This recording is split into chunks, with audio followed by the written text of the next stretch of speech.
Another candidate that in that crowded field is former Congressman John Delaney. The Democrat told Face the Nation this weekend he would not decriminalize illegal border crossings. Here's part of Delaney's conversation with our Margaret Brennan. So I wouldn't decriminalize border crossings, but I would make it illegal to separate children from their families. And unless we do things to rebuild civil society in the 3 Central American countries, we're going to continue to have this refugee crisis. So I've called for something called Plan Central America, which is very similar to something called Plan Colombia that we did a few decades ago, where we actually get all the relevant countries around the table, NGOs that can operate in these countries, and we fix the problem.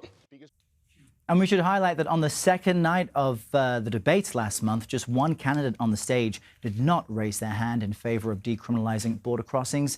That contender was Senator Michael Barnett. Delaney was not on the stage that night. Former Democratic Congressman John Delaney joins us now here at the CBS Broadcast Center. Congressman, thanks for being with us. Thanks for your time today. It's great to be here, Errol. Thanks for having me. So I want to drill down on this question of immigration, because you have still yet to break out in the Democratic crowded primary field. Your stance does differ with other candidates, as we've just highlighted. So why do you think this is a better approach? Well, I think what we really need is comprehensive immigration reform. That's what this country needs. We need to fix our broken immigration system, similar to what we almost did in 2013 with bipartisan comprehensive immigration reform. That's what we need. We also need to stabilize the 3 Central American countries. Unless we do that, we're going to continue to have a refugee crisis at our southern border.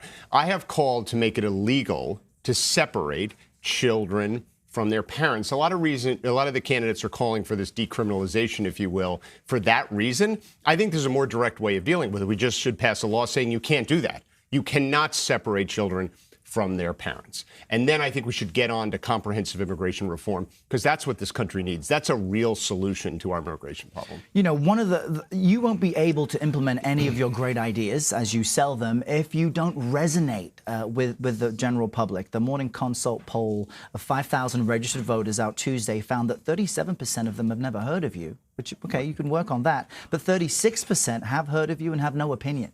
Right. Why have you not yet broken through? Well, we just had the first debate, right? We're going to have 11 debates in this primary season. We're not going to be casting our votes until next year. We've got a long way to go. A couple of the candidates are particularly well known, and then there's a lot of other candidates in the race. So, you know, this is a long race. I'm planning on staying into the end. And my message, which is about real solutions, not impossible promises, is really what this country needs. And I think it's what Democratic primary voters are looking for. They're looking for someone who can beat Trump, right? And they're looking for someone who can get things done. And I stand for both of those things. We mentioned billionaire Tom Steyer has now jumped into the race. You once told CBSN you thought the big field was great. Do you still have that feeling? Yeah, I mean, people got in the race, people got out of the race. I think we need a real debate. We're seeing it on health care. The whole field was heading down a path behind Bernie Sanders' Medicare for All plan. In other words, most of these primary candidates had outsourced their health care plan to Bernie Sanders. I was the first candidate to step forward and say, there's a better way to create universal health care. Now the whole field is shifting. That's the point of having a debate. We need a real debate. The Republicans had a big field last time, and we had a small field, and it obviously didn't hurt them because Trump won. So I don't think a big field hurts us, provided we actually have a real debate of ideas. But is that debate of ideas about what to do next or how to make some of the corrections for what's happened under the Trump administration? For example, former special counsel Robert Mueller expected to testify in front of Congress next week. Yes. There is this divide among Democrats, both in Congress and in the general public, of whether or not to pursue impeachment proceedings. Where do you sit on that, and what are you listening for from Robert Mueller? To me, it's really simple. I back Nancy Pelosi. I think Nancy Pelosi knows more about what to do around impeachment than all the 2020 candidates combined, right? I think she's one of the most impressive people that I've ever met. She took back the House against all odds, and she has extraordinary experience for this moment. And I actually, quite frankly, don't think it helps the cause of democracy for a bunch of 2020 candidates for their own self-interest or whatever reasons to be running around talking about things they don't know as much as she does. I think she's playing this right. She's bringing in Mueller. She's doing investigation. She's holding this president accountable. That's what we ran on, one of the things we ran on in 2018. And I think we should follow her lead. I really do. In many ways, she's the person defending our democracy. One person right now. right? That's the only thing that the Democrats control. And I think she's doing a great job. But you do have a more progressive wing of your party that is quite excited, has a lot of energy, and in some ways dictates and dominates the conversations online. The Alexandra Ocasio-Cortez, a congresswoman, for example, Yes. and recently the House Speaker and AOC got into a bit of a back and forth over who really speaks for Democrats. How do you attract the more progressive members of your party to get behind you? So I'm running on things that actually line up perfectly with the progressive side of my party. I want universal health care. I want to fix our broken immigration system. I have the best plan for dealing with climate change. I want to do things to help workers that are left behind. I come from a union family. My dad was a construction worker. I've got real plans to help hardworking Americans. I just have better ways of getting there. I think at the end of the day, most Democrats are trying to accomplish the same thing. The question is, who has the best path forward? Who can actually get large numbers of the American people behind their ideas? Because unless you get 60 or 70 or 80% of the American people behind your ideas, they're not going to happen. So people who talk about ideas that only 20% of the American people support, in some ways they're saying, I don't want to do anything. Because none of that stuff's going to happen. The things that are going to happen, real progress will be made when we have a leader who can actually lead the American people down this kind of path of common purpose.